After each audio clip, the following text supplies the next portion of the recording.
मित्रों, आप सभी को नमस्कार। आज हम लोग BOCW एक्ट के बारे में चर्चा करेंगे। BOCW एक्ट क्या है, इसके फुल फॉर्म और BOCW के उद्देश्य। BOCW एक्ट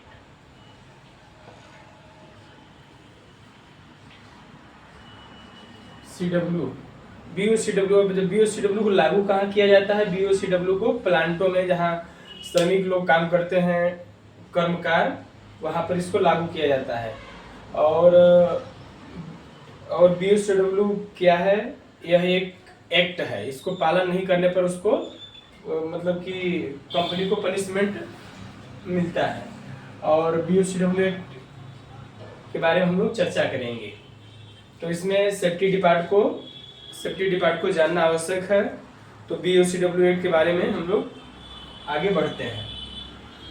हो जाएगा इसका full form, building other construction worker, BUILDING, building and other construction workers. ये हो गया। भवन एवं अन्य सन्निर्माण कर्मकार,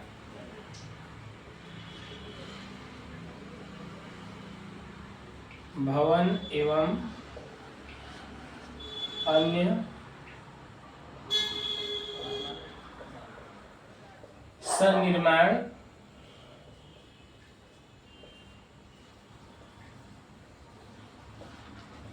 कर्मकार। यह एक BOCW एक्ट 1996 से बोला जाता है। BOCW एक्ट 1996 हो जाएगा। BOCW एक्ट 1996 और तो 1996 हो गया। तो इसका मुख्य उद्देश्य क्या है और इसके प्रावधान क्या है, इसके बारे में हम लोग जानेंगे।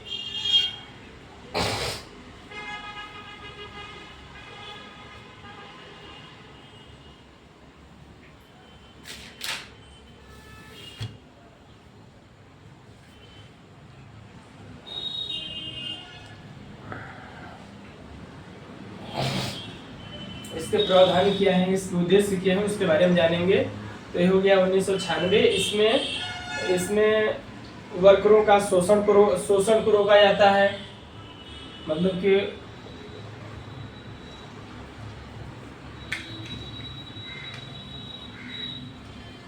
वर्करों के शोषण को रोका जाएगा।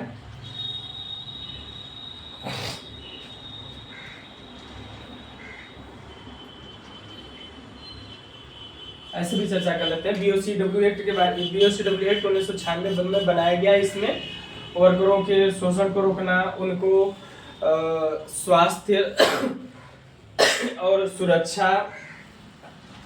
सुरक्षा वातावरण में काम करने के लिए व्यवस्था करना और उनके शोषण को रोकना, उनका कल्याणकारी योजनाओं को प्रदान करना, ये सब BOCW एक्ट के नियम है।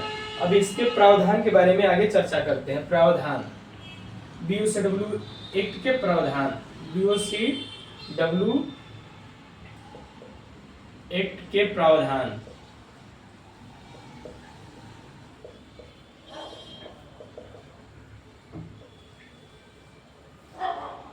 तो BOCW एक्ट के प्रावधान में आएंगे,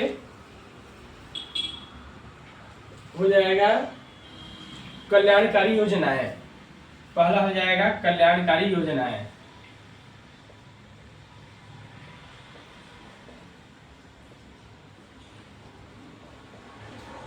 कल्याणकारी योजनाएं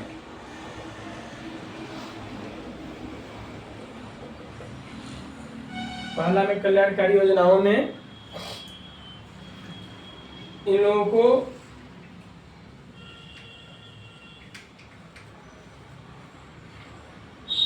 कंपनी के द्वारा 1 से 2%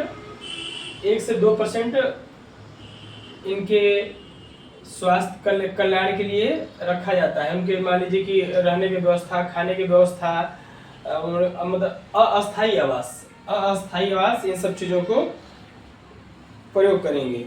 अस्थायी आवास, शौचालय, रहने की व्यवस्था, क्रेचर, बच्चों को खेलने की व्यवस्था, तो कल्याणकारी योजनाएं में अस्थायी आवास आ जाएगा। अस्थायी आवास की व्यवस्था हो जाएगा। शौचालय की व्यवस्था,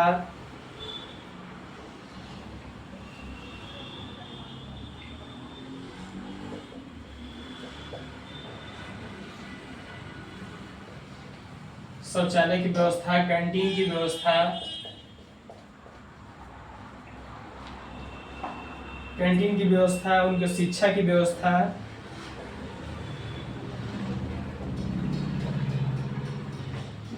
उसमें एक से जितना भी रहेगा उसमें 1 से 2% पैसे का इसमें इन्वेस्ट करना है। 1 से 2% उपकर का करना है। और दूसरा आ जाएगा सुरक्षा।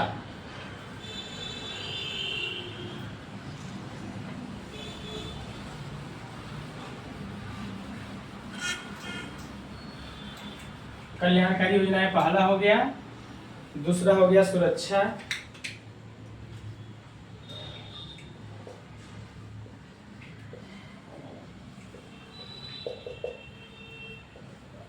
सुरक्षा में उनका स्वस्थ और सुरक्षित कार्य वातावरण होना चाहिए। स्वस्थ और सुरक्षित कार्य वातावरण हो।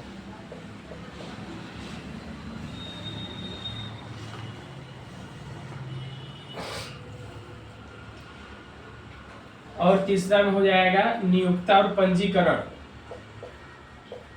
नियोक्ता और पंजीकरण,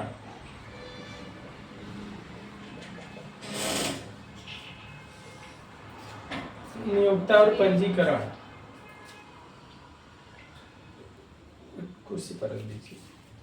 ये हो जाएगा तीसरा नियोक्ता और पंजीकरण। नियोक्ता और पंजीकरण में कंपनी को उसको पंजीकरण अधिकारी से मिलकर के पंजीकृत करना है। नियोक्ता और पंजीकरण में कंपनी को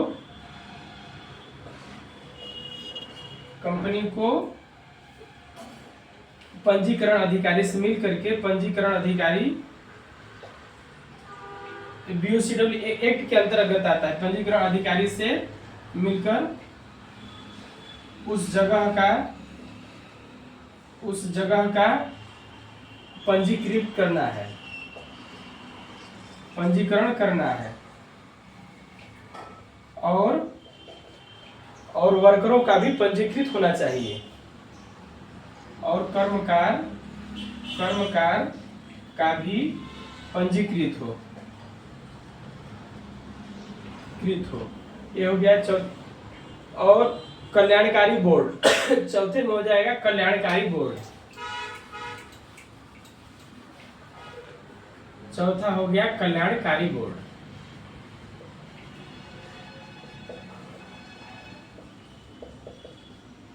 कल्याणकारी बोर्ड, तो सरकार को एक कल्याणकारी बोर्ड गठित करना है जिससे वर्करों का कल्याण हो, इसको ध्यान देना है। अब इसमें सरकार को कल्याणकारी बोर्ड में सरकार को एक कल्याणकारी बोर्ड का गठित करना है, जिसमें कल्याणकारी बोर्ड का गठित रहेगा तो जिसमें वर्करों का, काम करने वालों का, उसमें कल्याण के कार्य के बारे में वो लोग सोचेंगे, विचार करेंगे, उसको पूरा करेंगे। इसका उद्देश्य क्या है? BOCW का उद्देश्य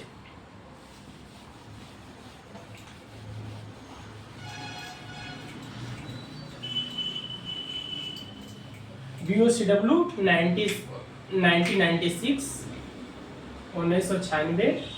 का उद्देश्य, ऑब्जेक्ट, उद्देश्य पहला हो जाएगा उद्देश्य में कि श्रमिकों का शोषण न हो। इसका मुख्य उद्देश्य है श्रमिकों का शोषण न हो, शोषण न हो।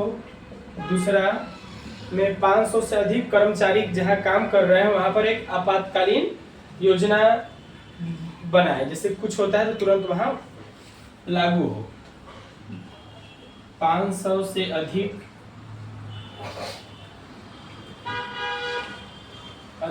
श्रमिक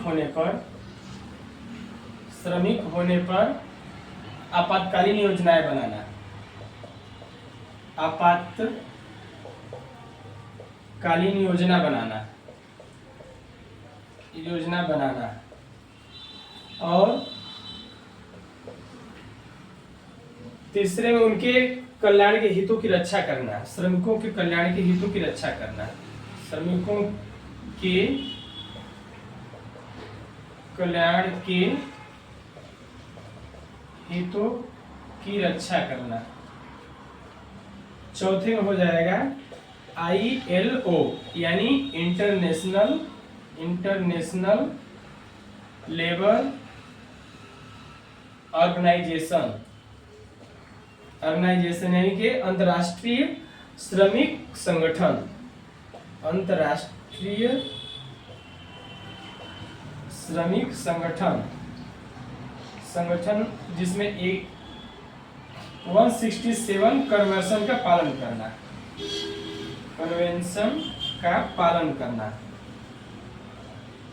करना है। इसमें 187 देश हैं जिसमें भारत भी है। ये हो गया। इसके उद्देश्य क्या है कि हम लोग पढ़े BOCW उद्देश्य श्रमिकों का शोषण न हो। उनको मान लीजिए कि काम कर रहे हैं तो 8 घंटे काम करें तो उसमें कुछ उनको टी टाइम, लंच टाइम और जो है उनका टाइम टू टाइम पेमेंट मिले, उनको सारी व्यवस्था हो, शौचालय का, अस्थायी आवास का, इन सब चीज़ों का व्यवस्था हो। और इसके बाद उनका PF जमा हो, SIC कार्ड बने, मिलाकर के शोषण न हो उनका। दूसरे में आ जाएगा उद्देश्य में BOCW 1996 उद्देश्य 500 से अधिक श्रमिक है तो आपातकालीन योजनाएं बनाना। तो मान लीजिए सपोज दैट कहीं आग लग गया है तो उस समय क्या करना है, या कोई गिर गया, कुछ न हो, यदि कोई गिर गया तो उस समय क्या करना है, वो सब योजनाएं बनाना। और उसके और तीसरे में श्रमिकों कल्याण के हितों की रक्षा करना। कल्याण के हितों में कभी कभी होता है कि उनका पंजीकृत नाम हो जाता है तो उनको साइकिल वितरित करवाना, या 3000 छत्तीसगढ़ में या फिर कहीं कहीं पर 3000 रुपये महीने उनके खाते में देना, ये सब उनके हितों की रक्षा करना। PF अकाउंट चलता रहे, SIC कार्ड बने, तो ये सब हितों की रक्षा हो गया। SIC कार्ड, ये सब हितों की रक्षा हो गया। इसमें 5 लाख तक का इलाज किया जा सकता है और दवाई बहुत फ्री मिलती है। और इसके बाद ILO, चौथे में ILO इंटरनेशनल लेबर ऑर्गेनाइजेशन के नियमों का पालन करना। इसमें 167 कन्वेंशन है, उसके बारे में पालन करना, और 187 देश है। तो ठीक है, BOCW 1996 building and other construction worker आज इतना ही जानेंगे, और नेक्स्ट टाइम में अदर फिर टॉपिक जानेंगे। ठीक है, बहुत बहुत धन्यवाद।